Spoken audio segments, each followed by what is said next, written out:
What's up, bitch? Welcome to episode 4 of Laser Show, my hit podcast. Man, it's been a smash. Episode 3 got a little over 200 views. The views have been, or the listens, the streams have been plummeting. They've been going down, and that's all I could ever ask for. Lord knows I don't need a successful podcast on my hands. Not with everything else. Not in the middle of a pandemic. So to the few of you that are listening, thanks for checking in. We made it. We made it to episode 4, and this is gonna be a fun one. I have some fun content. First of all, before we begin, I must take this moment to honor and commemorate recently retired Red Sox great Dustin Pedroia, after whom all things Laser Show, including this podcast and my flag football league, have been named. Dustin Pedroia, 2008 AL MVP, recently retired just this week. Lord, I could not believe he made it this long. He should have retired a while ago. But Dustin, we love you. Thank you for everything. I'm going to add an applause sound effect for you right now. So that was that. That was for you, Dusty. And if you like baseball, make sure to check out my friend Taylor's baseball. He has a fantasy baseball podcast. It's called Fastball Fantasy Baseball, starring my friend Taylor Tarter. Good stuff if you like baseball. It's a home run. It's a home run. Not a good guy, Taylor. Bad guy. One of my worst friends. But great podcast, great content. And speaking of great content, episode 4 is a doozy. Let me tell you, folks, I felt I was pretty dead in the water, podcast wise. I was ready to hang them up. I was just talking to a friend last night, and I said, I got no more stories, dude. I'm out of stories. I think I'm gonna go ahead and wrap it up. But then this morning, I got a lovely text from my friend Rob, who's been listening to all my episodes, going against my wishes. Again, if you are my friend, stop listening to my podcast. This isn't for you. I got a text from my friend. Woke up, wild boner I had this morning. You wouldn't believe this boner I had. Goodness gracious. I had a vivid dream. I remember I had a vivid dream that I was hooking up with this small, light-skinned black girl, and she was a firecracker. She was absolutely fierce, and it was great. And I woke up with, goodness gracious, just the absolute hardest, just a rocket ship in my undies. And it's been a while. It's good to know I still got it. Lord knows I got no use for any sort of boner these days. But it's good to know I'm still able to do stuff like that. But certainly don't need it. Take a break. Take a break, little buddy. Go ahead and just rest until 2022. Probably not gonna need ya. But I woke up with a crazy boner, and I had a text from my friend Rob. Rob's listening to the podcast. He said, hey, podcast is great. He said, why don't you do an episode about the time we went to that strip club? I said, damn it, Rob, great idea. That's a great story. I went to a strip club. This is 2000, I think it was 2000, late 2010, early 2011. We're looking at, hot damn, 10 years ago. And I'm not a strip club guy by any means. Don't like a strip club, which is unfortunate. I live right next to a strip club. It's where it's the landmark for people to turn onto my street. When people are coming over, I say, take a left at the strip club. But I don't like a strip club. I've been to 3 strip clubs, I think, in my life. And this was my second time going to a strip club. My first time, I think, was in college. I remember going with some high school friends. Had a bad time. I'm like, what? I get nervous. I'm too awkward. I'm too awkward for a strip club. I can't be cool. It's clear that I'm not having a good time. I'm cheap. I'm pretty frugal. Strip clubs are not a great place for the frugal. So that was the first time, and then so this was my second time ever going to a strip. The third time I went was great. I went to a strip club in Ireland a couple of years ago, and I got a lap dance. Oh, and I think we fell in love. I'm still Facebook friends with that stripper.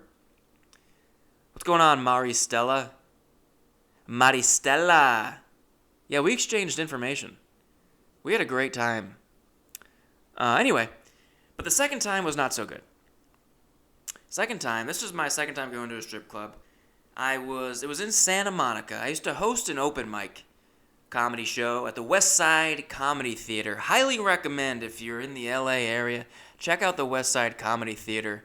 It's my home club. It's where I met a lot of my friends that I have to this day. It's near and dear to my heart. And they're sticking it out. They're trudging through this pandemic.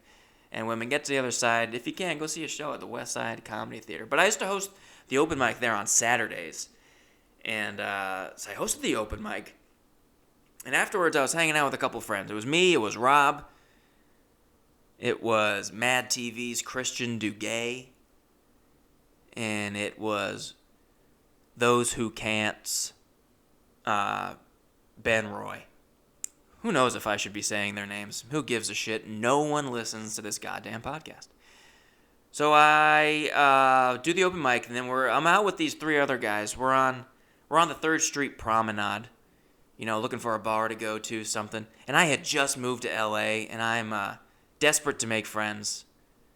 I knew Rob decently well. We had been doing some open mics together for a year or so. I don't know. Christian was a new friend. I had never met Ben. And the four of us are, just on the promenade, looking for something to do. I'm flat broke. I have probably $300 to my name. I think I had no job still at this point.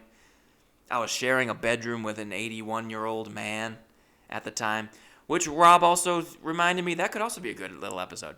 A little Hal episode. That may be forthcoming. Thank you, Rob, for the ideas. But also stop listening to my fucking podcast, dude. Get a job.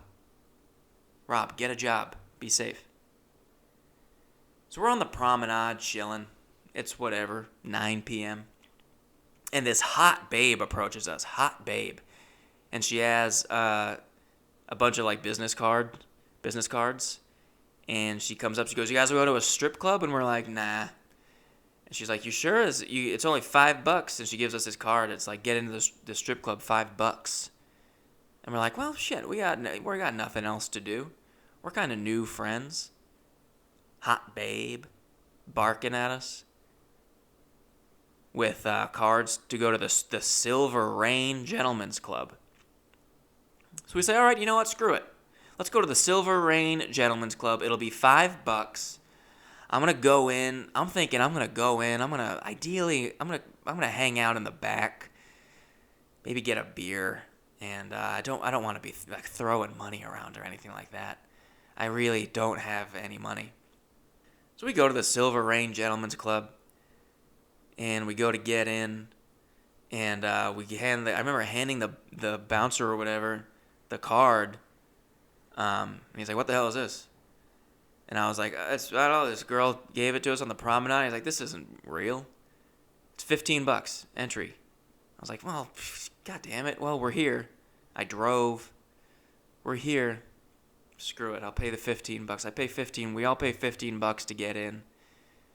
And the boys immediately head to the front, to the stage. I mean, there's really no one in there. Not a lot of people in there, if I recall. And they want to go to the front. I have a few bucks. I'm trying to not part with too many dollar bills, but I'm parting with a few. I probably parted with $7 bills. Just leaving dollar bills for all these women. And Lord knows, I love big juicy tits, Nothing wrong with big juicy tits, but I don't, I mostly like them just on the internet. I'm fine with them just existing mostly in my life, mostly on the internet. That's fine for me. Most of the time in real life, when there's some big juicy tits, bare-assed, it's usually a pretty stressful situation. So I was kind of stressed out. I'm awkward. I don't really want to be there. Parting ways with some dollar bills. And then they make an announcement. Pew, pew, pew!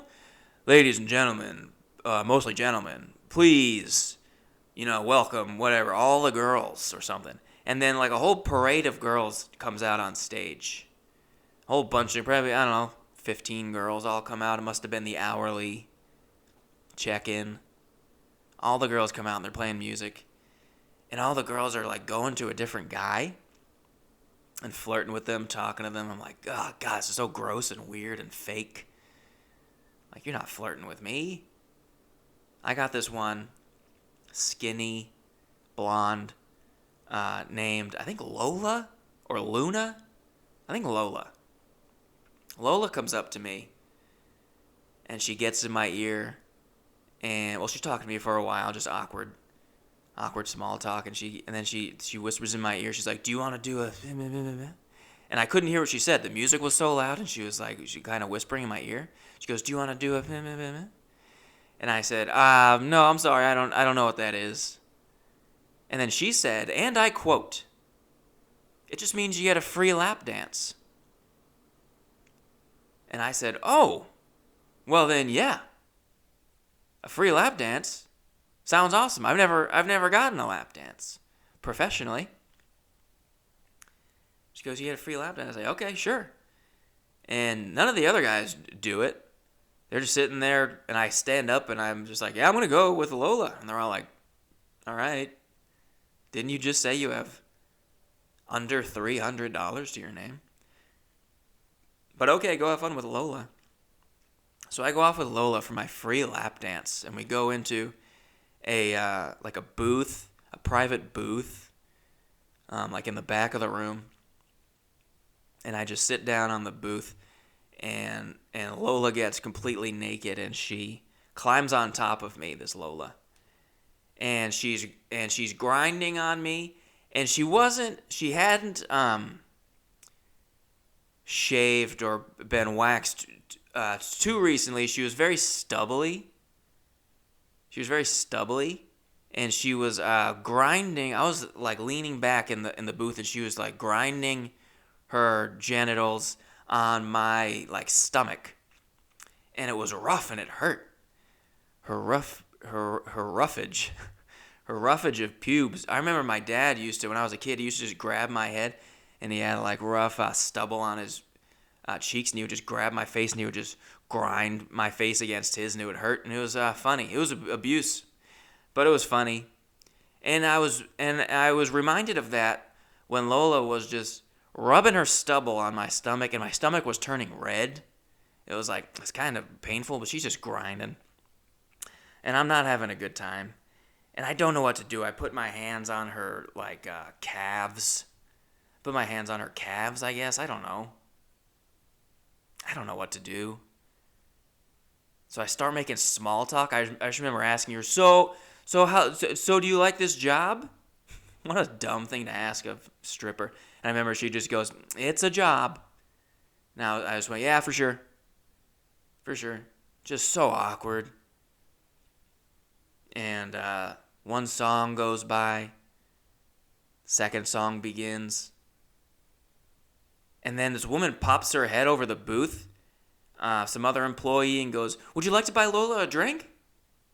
And no, I didn't want to buy Lola a drink. But Lola is on top of me right now. It's kind of hard to say no. And Lola kind of gives me a nod like, I would like a drink, yeah. I said, yes, get Lola whatever she would like. And Lola said, I'll have a Monster Energy drink with like vodka or whatever. Give me a vodka Monster. She goes, okay. Goes off and comes back, gives Lola a drink. Lola's just drinking her drink as she's grinding on me. Like, cool, great. And then the second song ends, and Lola says to me, do you want to keep going? Now, here's where things kind of took a turn. I thought, first of all, I was getting a free lap dance. That was problem number one. Problem number two, I didn't realize lap dances were charged per song. So what Lola meant was, do you want to keep going and pay for another song? So what had happened was the special that Lola had whispered in my ear, do you want to do a hip hip hip? Do you want to do a hip hip hip? What she had said was, do you want to do a 2-for-1 lap dance special? And then I said, I don't know what that means. And she said, it means you get a free lap dance. But I had only heard the second part, so I thought I was getting a free lap dance. And I thought that a lap dance was just one dance, one long dance. I didn't know every song was considered a different dance. So I thought I was getting one long free dance this whole time. So she's on top of me and she goes, do you want to keep going? Meaning, you've gotten your one free dance and your one paid dance. Do you want to keep going or do you want to check out? Do you want to close out? And I thought this was all for free. So I thought when she asked me if I wanted to keep going, I thought she meant like I seemed uncomfortable and nervous, which I was. And I thought she was just checking in with me, seeing if I was okay. And I didn't want to offend her. So I said, oh, yeah, keep going. Though I wasn't having a great time. I said, yeah, keep going. She goes, okay.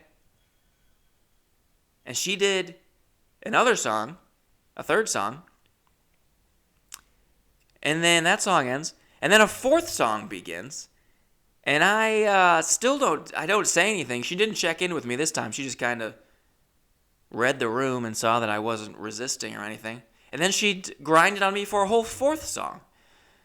So I got 4 songs worth of a lap dance. Really unenjoyable. And then after the 4th song, she was like, do you want to keep going again? And at this point, I haven't seen my friends in a while. It was a nice new experience to have this nice free lap dance. But I'm ready to go see my friends. I'm done hanging out with Lola and her Monster Energy breath. So I say, I'm done. Thank you. She goes, okay. And she gets off of me. She didn't get off, nor did I. But she gets off of me. And so I stand up after my free lap dance. And I assume you have to tip these women. I assume that's how it works. So I take out my wallet. And I don't know how much to tip on a free lap dance. So I gave her what I had in my wallet left. After giving a few dollar bills on the stage, I gave her what I had left. I handed her what I had left, which was a $10 bill. A Hamilton. I handed her a single $10 bill. And she didn't even touch it. She goes, what is this? And I was so embarrassed. I went, I'm so sorry. Is this not like a standard tip? I don't go to a lot of strip clubs. I don't know what like the standard tip is. And she goes, no, it's $150. And I was like, what? I'm raising my voice now in the strip club. I go, what? You said it was free. You asked me if I wanted a free lap dance. And she says, no. I asked if you wanted to do a 2-for-1 lap dance.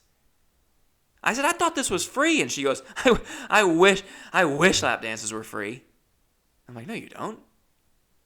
You're fleecing me right now.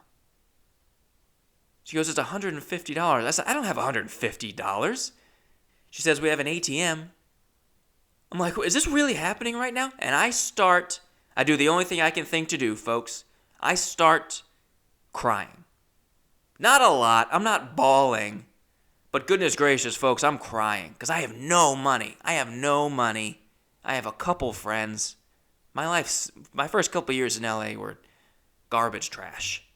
Trash garbage. And this was just a straw atop the proverbial camel's back. And I just kind of broke down and I got tears in my eyes, started getting choked up. I said, I don't have $150. And then I see the bouncer see me start to kind of freak out because I'm going to be honest with you, I was thinking about making a run for it. And just texting my friends, hey, I screwed up, I had to leave. And I look to the door and I see the bouncer just move. He moved in front of the door because he knew I was gonna bolt. Big dude just shifts over, stands in front of the door, arms crossed. And I'm like, oh, Christ. She goes, we have an ATM. And I'm like, okay. And I go over to the ATM. The ATM is a $20 fee to use this ATM. $20. I got to pay this $20 fee. I give Lola her $150. Wipe the tears from my eyes. And I walk over to my friends who are just sitting at the stage again, just waiting. Like, where were you? We're trying to leave. I'm wiping the tears out of my eyes. I'm like, I'm gonna get out of here. I screwed up. I'm gonna get out of here. And they're like, are you okay? I'm like, yeah, I'm gonna go. And I just left. I left them to figure out their own way home. And I got in my car and I drove to an open mic. Honestly, I drove to an open mic. To get my mind off things and see some other people. And I bombed. I ate shit. I wasn't in the right frame of mind that night. And then I went home and I slept on the floor with an 81-year-old man. So that was that day. That was my strip club story, folks. Lessons learned for sure. Lap dances are per song. And I guess that's really it. That's pretty much, I guess that's the main thing I learned. That was the main lesson I got from that. Will not make that mistake again. Also, they're never free. How foolish and naive. How foolish I was. So young. What was I, 22? That's still too old to be that stupid, I know. But, lesson learned. And still don't love a strip club, but Lord knows, as soon as this pandemic is over, I'm going everywhere. I'm going to go to strip clubs. I'm going to lick the stage. I don't give a crap. Lord, let this hell end soon. Folks, thank you so much for listening to Laser Show, the podcast. Thank you, Dustin Pedroia, for all that you did for Red Sox Nation. Thank you, Rob, for the idea. Thank you, Silver Rain Gentlemen's Club, for the memories. Hope you're still in business. Kind of doubt it. That was 10 years ago. But if you are, and you want to give me like a gift card or something for the free promo, Silver Rain, REIGN, I would appreciate it. I'll come. COME. And yeah, that's it. Thanks for listening to episode 4. I'll catch you episode 5. If anyone has any ideas for fucking stories or anything, please let me know. The well is running dry here, folks. I haven't lived a very interesting life. But I hope you enjoyed that episode, and see you next time.